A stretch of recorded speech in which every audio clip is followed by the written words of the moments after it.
Good morning. It's a beautiful morning on the farm, and I was cleaning up some videos from our YouTube channel, the one you're watching currently, and I found some old clips that I had made of this, my Spearstick or my Pokey stick. And I realized I had never done a video to show you the final form that it took. There were a couple of things that I wanted to try with it, and I ended up not doing for various reasons, and I'll tell you those things. What I wanted to do, how I was planning to do it, and why I ultimately chose not to. But this is what I ended up with. So this is my Pokey stick, final form. Let me show you some of the details. But first, let's take a look back at the older videos about the process of the Pokey stick itself.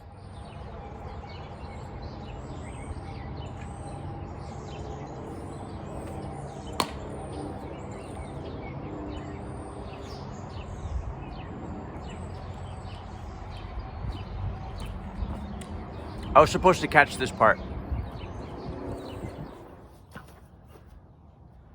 Pokey stick long range test.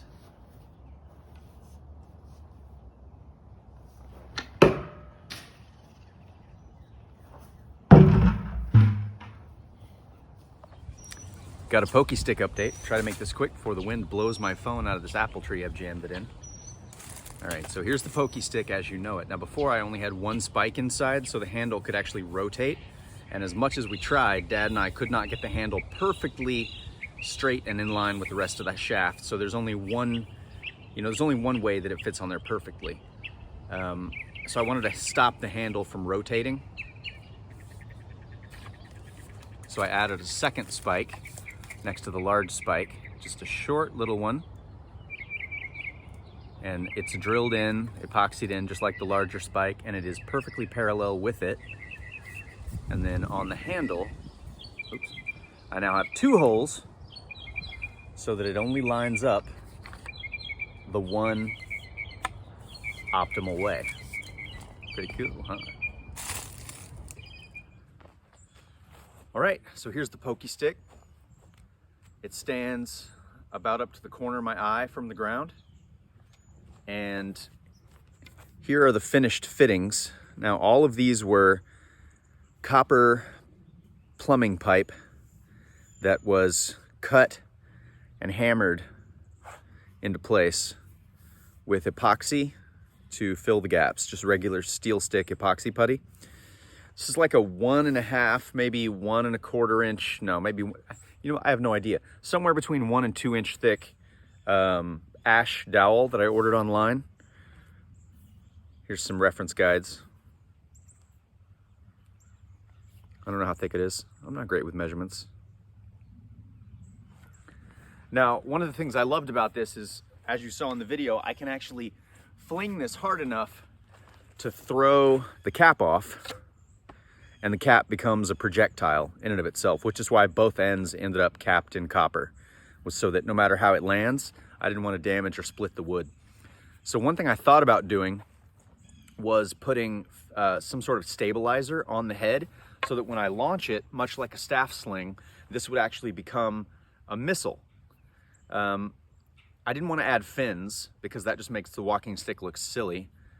So I thought about a ribbon, a long, wide fabric ribbon that would somehow uncoil and roll out and stabilize it in flight. And then it just ended up becoming more trouble than it was worth, and I didn't want to have like a big ribbon hanging on the outside of this, and I didn't want to drill any more holes to try and figure out how to coil up a ribbon inside this. It just became more trouble than it was worth. I think that's a separate project, so I think this is just going to become an end-over-end tumbling missile rather than a really direct long-range missile. And speaking of a staff sling, that was the other thing I wanted to do, was see if I could somehow incorporate a staff sling notch into the end of this. But there were two problems with that. One, I wouldn't want then the end of this to become a missile because I wouldn't want to damage that staff sling notch. And second of all, I would have to figure out how to lock the head in place in order to use this as a staff sling to keep the head from also flying off. And that would require building some sort of a latch system. And again, it's more bullshit on the outside of what I want to be a really sleek, simple, stealth walking stick that is also boom, a little pokey spear. So I think simple is better, and all of those I can make other stick projects that sort of flex all those, but I don't think they're gonna fit in this one.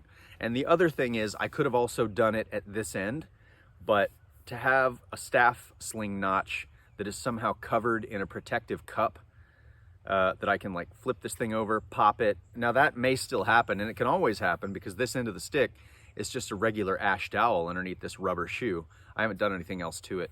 So that is an option that I may explore at some point in the future, but for now, I'm happy with the Pokey stick. I mean, I can fling the head off, which I'm not gonna do right now because everything's really muddy and I don't wanna go hiking around to find it. But this was the whole point of it.